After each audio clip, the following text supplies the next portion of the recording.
নমস্কার, সবাই কেমন আছেন? বংমায়ের ঘরকন্যাতে আপনাদের অনেক অনেক স্বাগত। আজ সোমবার, ঘড়িতে এখন বাজে সকাল 8টা। আগে একটু বানিয়ে গুছিয়ে রেডি করে নিয়েছি। করব একটু ভাত ভাজা। ভাত নেমে গেছে, একটু ভাত ভাজবো ভাবছি আজকে। আমি আগে কোনো দিন করিনি, আজকেই এটা প্রথম। একটু গাজর, আলু আর একটু পেঁয়াজ আর একটু কাঁচা লঙ্কা কুচি কুচি করে কেটে নিয়েছিলাম। সেটাকে তেলের ওপর একটু কালো জিরে আর নুন হলুদ দিয়ে ভেজে নিলাম। আর ডিমের ঝুরি ভাজাটাও করে রেখেছিলাম আগে থেকে। হাঁড়িতে তো ভাত করেছি, সেখান থেকে সকালে যেটুকু মতো লাগবে আমাদের তিনজনের সেটুকু মতো তুলে নিয়ে এই কড়াইতে দিয়ে দিলাম। এটাকে এবার খুব ভালো করে নাড়াচাড়া করে ভেজে নেব। আর দুপুরেরটা থাকলো হাঁড়িতেই।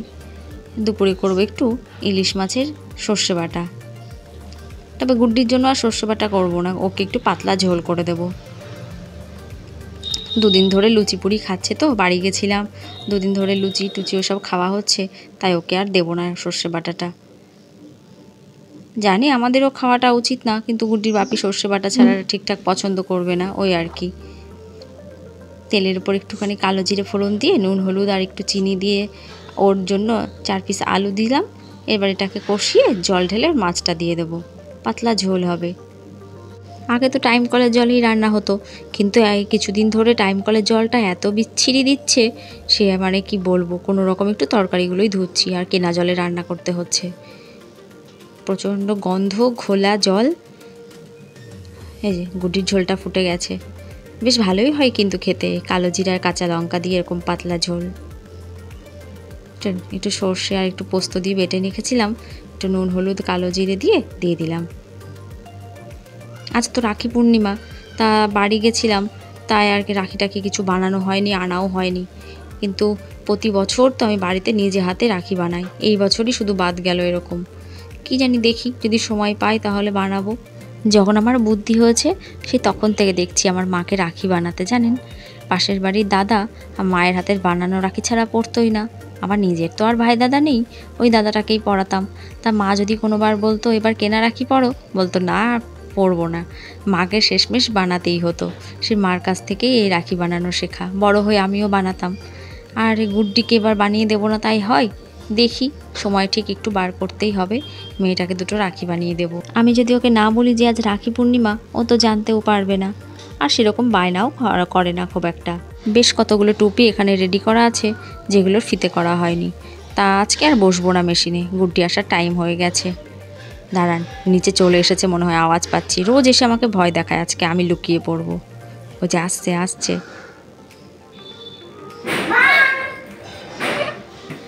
কেমন আছে পরীক্ষা আজকে তাই বলো? হ্যাঁ, কটা ভুল করেছে জানো না? কেন, তার মানে সব ভুল? হ্যাঁ, সব ঠিক করেছো। কি কি এসেছে? উল্টো লেখা আসছিল, তারপরে 6161 থেকে 90 পর্যন্ত লেখো। ও পরপর না উল্টো? পরপর। হ্যাঁ। ও কি যে লিখে এসেছে পরীক্ষায় সে ওই জানে, খাতা না পাওয়া পর্যন্ত তার বোঝা যাবে না। প্রচণ্ড চঞ্চল জানেন, ওই জন্য না পাড়া জিনিসগুলোও সব ভুলে যাচ্ছে, সব ঠিক করে লিখতে পারছে না, মনে রাখতে পারছে না, এত চঞ্চল। সকালে যখন গুড্ডির বাপি ওকে নিয়ে স্কুলে গেছিলো দিতে, তখন আবার নাকি আমার ছোটো মাসির সাথে দেখা। তার ছোটো মাসির স্কুলের সামনেই থেকে দুটো ললিপপ কিনেছিল, একটা ছোটো মাসির মেয়ের জন্য আর একটা আমার গুড্ডির জন্য। তা গুড্ডির বাপি তো সেটা বাড়ি নিয়ে এসেছে, আমার কাছে আছে। যদি বলি যে এটা আমি খেয়ে ফেলেছি তাহলে তো ব্যাস হয়ে গেল ওর। দাঁড়ান একবার বলে দেখি। জানি। কি বলো? ওই চকলেটটা। কোন চকলেট? পিঙ্ক কালারের গোলাপ চকলেট। ও তুই দেখেছিস? হ্যাঁ, কিন্তু আমার মা কিনে দিয়েছে। পেখম একটা হলুদ নিয়েছে, আমার একটা পিঙ্ক দিয়েছে। তো বাপি এসে বললো ওটা আমার, তাই এবার আমি খেয়ে ফেললাম। তুমি বলনি তো যে ওটা ওর? হ্যাঁ, কোথায় গেল? খেয়ে ফেলেছিস না? না, রান্না করছিলাম রান্নাঘরে, তো বাপি নিয়ে গিয়ে দিলে, বললে দেখো তোমার জন্য এটা কিনে নিয়ে এসেছি। চকলেট ওপরে খেয়ে ফেলেছি। না না না, তাহলে চলো চোখ বন্ধ করে, চোখ বন্ধ। ঠিক আছে, দেখি চোখ বন্ধ কিনা। হ্যাঁ ঠিক আছে, চোখ বন্ধ করে গিলি গিলি ছু বলবো, দেখবে তোমার হাতে গিলি গিলি গিলি ছু। ওইখানে ছিল তাকে। গুড্ডি স্কুল থেকে আসার পর তোকে খাইয়ে দিয়েছি ভাত ভাজা, খেয়ে বললো বেশ ভালোই। গুড্ডির পাপিও বলেছে যে ভালো হয়েছে, এবার আমি একটু খেয়ে দেখি। সত্যি ভালোই হয়েছে, খুব একটা খারাপ না, আর একদিনকেও করবো। কি বার কর, সরো, খুলো না, ওরম হবে, ওরম হবে না। পিছন থেকে টিপ দাও। দে তুই টিপ দে।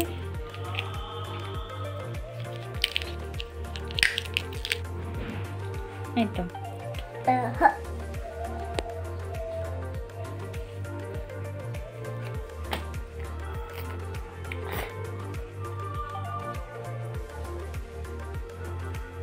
কেমন দেখি, আমি একবার খেয়ে কেমন। ওরম করো কেন, আমি ওটাই ধরে খেয়ে দেখি একবার কেমন খেতে। না, তোমার জিভ নোংরা। আমার জিভ নোংরা? তোর জিভ পরিষ্কার? হলুদ জিভ। আর তোর? দেখি হলুদ আমার? দেখি একবার খেয়ে কেমন, না, একবার খেয়ে দেখি না। এটা আমার লাইট, এরকম ভাবে আমার লাইট টর্চ, এটা আমার আচ্ছা টর্চ হোক, আমি একটু খেয়ে দেখি কেমন খেতে, খেয়ে দেখি কেমন খেতে।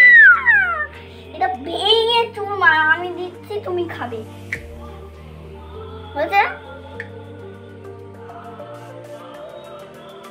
তুই দিবি তাহলেই তো হয়েছে।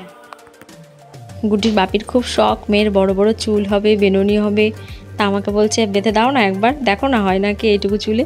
আমি বলছি হবে না, তা বলছে কি না না হবে হবে, তুমি দেখো একবার বেঁধে। তা দেখছি বেশ ভালোই হয়েছে, বেনুনিগুলো দেখুন কি সুন্দর হয়েছে, কি সুন্দর লাগছে দেখতে মাথাখানা।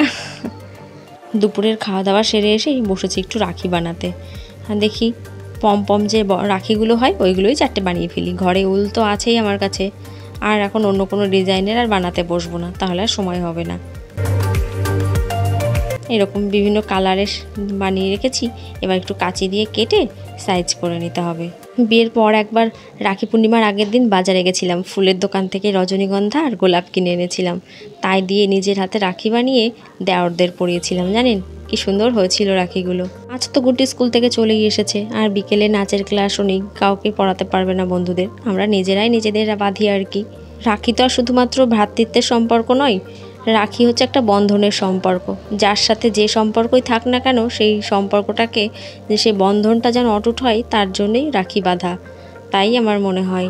তাই আমি গুড্ডিকে পড়ালাম, গুড্ডি আমাকে পড়ালো, আমি গুড্ডির বাপিকে পড়ালাম, এইভাবেই আমরা সবাই সবাইকে রাখি পড়ালাম। আমাদের সম্পর্কগুলো যেন অটুট থাকে জন্ম জন্মান্তর। আপনাদেরকেও সকলকে রাখি বন্ধনের অনেক অনেক শুভেচ্ছা, আপনাদের বন্ধনগুলোও যেন অটুট হয়। সংসারে সারাদিন কাজকর্মের মধ্যেও এটুকু আনন্দ তো নিজেদের করতেই হয় বলুন। চলুন তাহলে ভিডিওটা আজ এখানে শেষ করি। সবাই ভালো থাকবেন, সাবধানে থাকবেন, নমস্কার। ভিডিওটি কেমন লাগলো কমেন্ট করে জানাবেন। দেখা হবে আবার পরের ভিডিওতে।